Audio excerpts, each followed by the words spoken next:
My name is Harriet and welcome to therapy. Please take a seat. You look like you really need some help. So I've been told in my time that I'm quite good at giving advice, Not to brag, but What place better than Yahoo Answers to go and give people advice who really need it? Because my theory is you do not jump onto Yahoo Answers unless you have nobody else to ask for advice. So my friend chose me out some questions, I've never seen them before, and we're just gonna jump right in and answer them. My girlfriend sniffed a lot of salt. Let's just read a bit more context about this. My girlfriend sniffed a lot of salt, and since she did it, she's been acting very, very, very weird. She's been talking different. At first, she couldn't remember that she was 22. She said, I think I'm around 18. And I was like, you're 22. Have you ever considered that maybe she sniffed cocaine? Next question. Husband's family photo doesn't include me? Question mark. So this says that they made big canvas photos and she's not in them. So definitely what I would recommend doing is firstly sneaking into their house at night, stealing the canvases, and then you have two options from there. One, you can either just print out a photo of your face and get a cheeky old glue stick, what else are they for, and just stick it right on and then sneak back into their house and pop the image back up.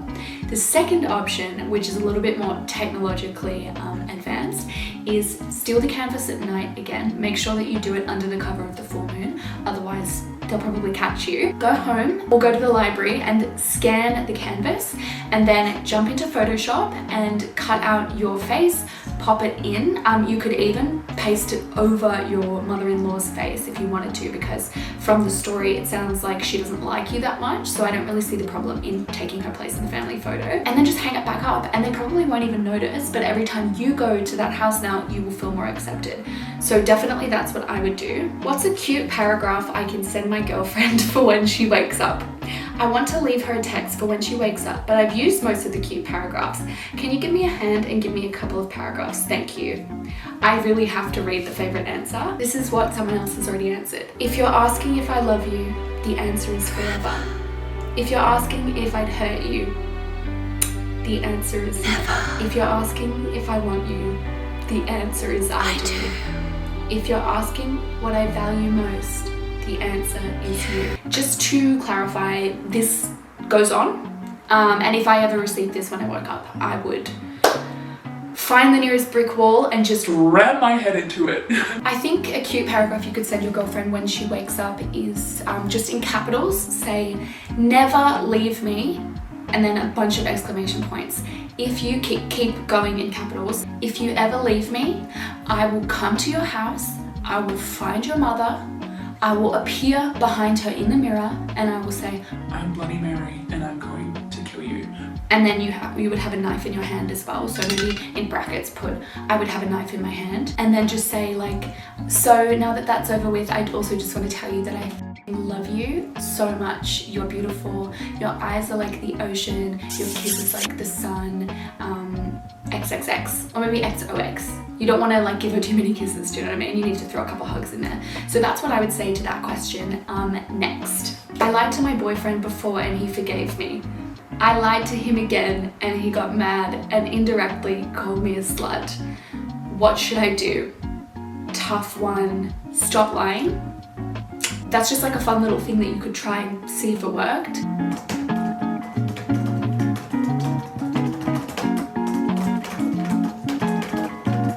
Next. My boyfriend calls me 5 times a day, mad that I don't call the same amount. Is it really a big deal since we already talk a lot in the day? Shut up. Yesterday I couldn't talk because I had to help my cousin all day, blah blah blah. He's now mad at her, he's not answering her calls or texts. 5 times a day is not enough. You seem to be like disillusioned, because what a real relationship is at least 100 phone calls a day. Wake up, call boyfriend, then walk to the kitchen, call him back on your way to the kitchen, then go and make your coffee and definitely give him a buzz. You might want to ask him permission as to whether you can use like regular milk, or if you might try like an almond milk, but if he says no, don't do it. Do you know what I mean? Like, you don't want to be freaking him out. Yeah, I don't see this as weird at all. I think you're definitely in the wrong and you have a perfectly healthy relationship. So yeah, I'm really glad I could help with that one.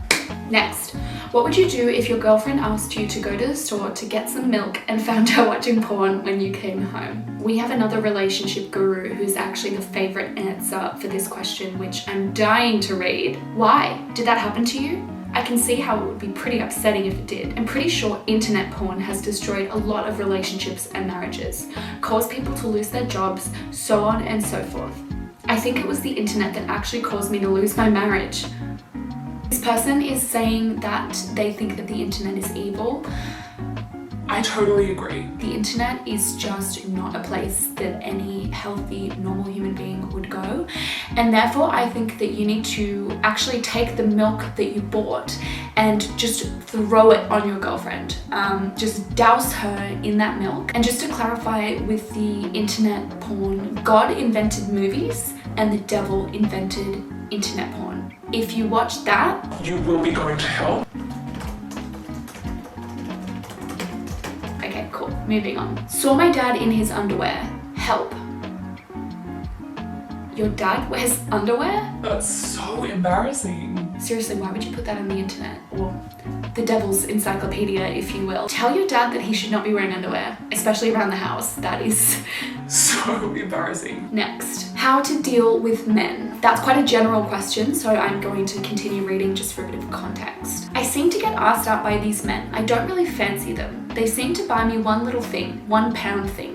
Then when I'm sitting in their car, they pour at me or insist I go to their house. I hate it. It feels so forced. What can I do about this problem? You said that they bought you a little £1 thing, so I'm going to assume that you mean a £1 weight. So I would just throw it at their head. And then run away. Just a quick serious moment here. That's just really gross and really unfair, and if they're pushing you to do stuff that you don't want to do, I think talk to someone who you trust and admire and ask them for advice. Do not listen to anyone on Yahoo Answers, okay? This is like an actual serious problem, and I really don't think you should be Yahoo answering this stuff. I think you should be talking to a professional about it, and I'm not a professional. Okay, let's move on. Oh, this is really sad again. My friend chose really sad ones. They started off funny and now they're just really kind of fucked up. Okay, this one says, my husband is overly grieving over his mum's death. I'm sorry, I didn't realize there was a timeline for grief. I feel like you probably need to be a little bit less of a bitch and go and give your husband a f***ing hug. Did you ever think about that? Just a thought here. I'm gonna say hun because it's passive aggressive. Just a thought here, hun. I'd just like to step in here again, unironically, and say that there is no timeline for grief. And if you need a really good podcast on grief, listen to Terrible Thanks for Asking. It's amazing. I'm feeling like we're gonna have a slightly less heavy one now. So let's do it. My boyfriend is constantly breaking up with me, but wants to marry me. I should feel happy, so why don't I? I don't think he wants to marry you, and I don't think that you want to marry him either. Go and find yourself a fine young gentleman. Love you. Next, would you even care if you found out that your girlfriend had consensual sex with someone else 3 years before she met you? Let me just get this straight. Your girlfriend had consensual sex 3 years before she met you, and you're wondering if you should care. Absolutely, 100%. She had the audacity to have consensual sex with someone only 3 years before she met you. She should have seen you coming, and she should have Stopped herself from doing that. That's not okay. That's absolutely not okay. I just can't believe these are serious questions that people are asking. This is a very interesting one. My husband wants me to mow the lawn, which is pretty big. Is he a male chauvinist? I just need to double check the meaning of that word. I am smart. A male who patronizes, disparages, or otherwise denigrates females in the belief that they are inferior to males. Yeah, I mean, if he asked you to mow the lawn, 100%, he's a sexist pig and he needs to go down. So what I'm thinking is get all of your girlfriends to come to your house when midnight strikes, and you guys should all wear like those gardening outfits. Then you all need to get lawnmowers and stand in the line in the back garden and then yell your husband's name. So let's call him Bob, right? Be like, Bob! Bob will come down and you're all just in a line under the cover of nightfall, and then you are going to take a step forward so that the line kind of becomes one of those V shapes that birds fly in. It's kind of a power trick. And then you're going to say, women don't have to shave their legs, so why would we have to shave the lawn? That's what you're going to say. And then Bob's going to be like, oh my God, I'm a male chauvinist, 100%, I'll mow the lawn. And that's how you get Bob to mow the lawn. So I hope that helped. Wow, well, what a wild ride. I really hope that you've learned something about relationships. I think that basically everything in this video you should be able to use to better your life, better your relationships with others and with yourself. So peace and love. Therapy session is complete, so you're welcome to go home now.